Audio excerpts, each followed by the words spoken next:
Bilkis, une reine de renom. Le Coran relate que Suleyman alayhi salam, en inspectant ses oiseaux, déclara: Pourquoi ne vois-je pas la huppe? Serait-elle absente? Peu après, l'oiseau revint auprès de Suleyman alayhi salam, porteur d'une nouvelle surprenante. Il déclara: J'ai appris ce que tu ignores. J'apporte des informations importantes. La huppe raconta sa découverte. J'ai trouvé une femme qui règne sur le royaume de Saba. Elle possède tout ce qu'on peut imaginer, et son trône est immense.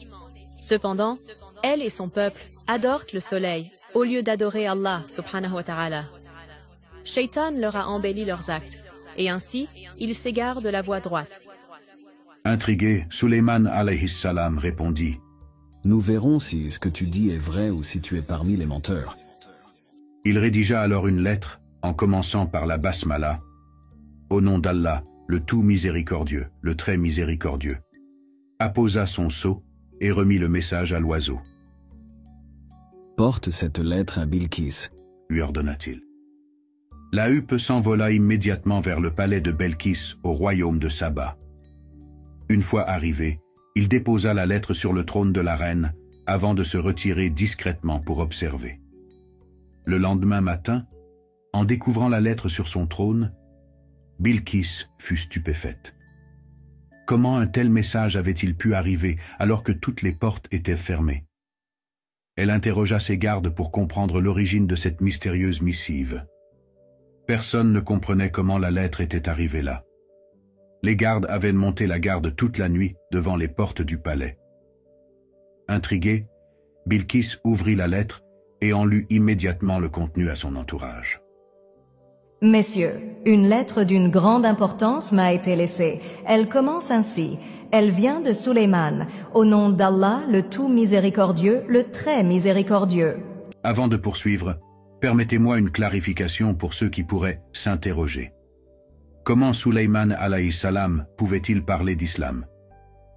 L'islam est le nom commun de la foi véridique transmise à tous les prophètes, depuis notre père Adam alayhi salam jusqu'au dernier des prophètes, Muhammad sallallahu alayhi wa sallam.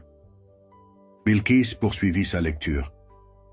Suleyman alayhi salam disait: Ne vous opposez pas à moi et venez à moi en vous soumettant.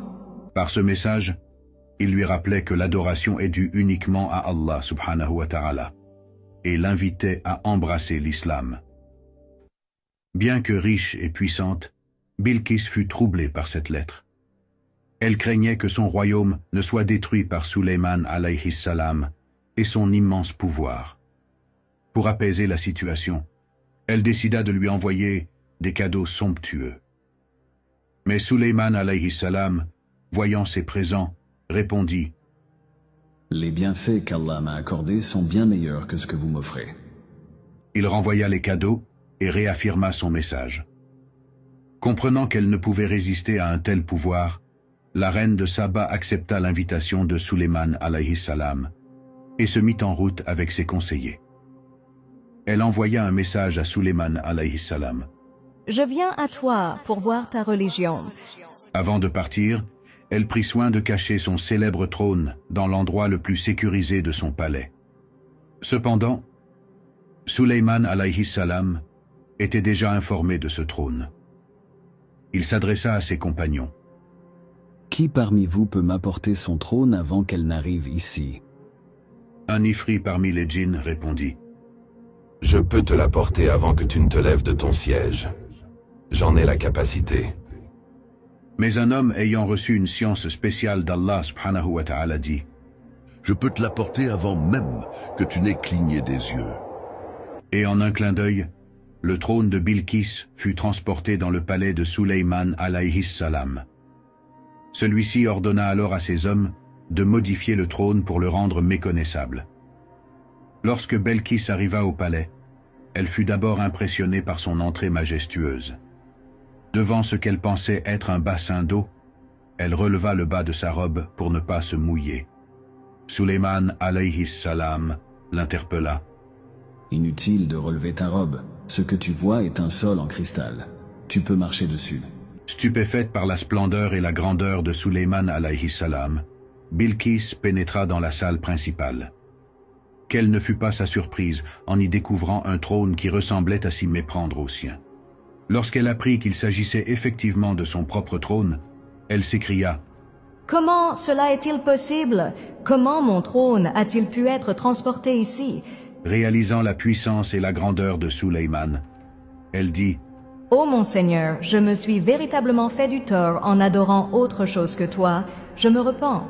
Je me suis soumise avec Sulayman à Allah, le Seigneur des mondes. » Par ces mots, Bilqis accepta l'islam et embrassa la foi en Allah subhanahu wa ta'ala. Peu après, elle épousa Sulayman alayhi salam, scellant ainsi leur union. La vie de Sulayman alayhi salam fut marquée par des miracles et une grandeur inégalée. Il était à la fois un roi puissant et un prophète envoyé par Allah subhanahu wa ta'ala. Mais à l'approche de la fin de sa vie, une mort des plus surprenantes l'attendait. Un jour, Sulayman alayhi salam se retira dans une pièce de son palais. Les portes furent fermées et il resta seul, dans un calme absolu. C'est alors qu'il remarqua la présence d'un jeune homme dans la pièce. « Qui es-tu » demanda Sulayman alayhi salam. « Ô prophète d'Allah, que la paix soit sur toi. Je suis venu avec une mission. » répondit le jeune homme. « Comment es-tu entré ici » questionna Sulayman alayhi salam. Le jeune homme répondit « Ô Sulayman, je suis celui que ni porte ni garde ne peuvent t'empêcher d'entrer.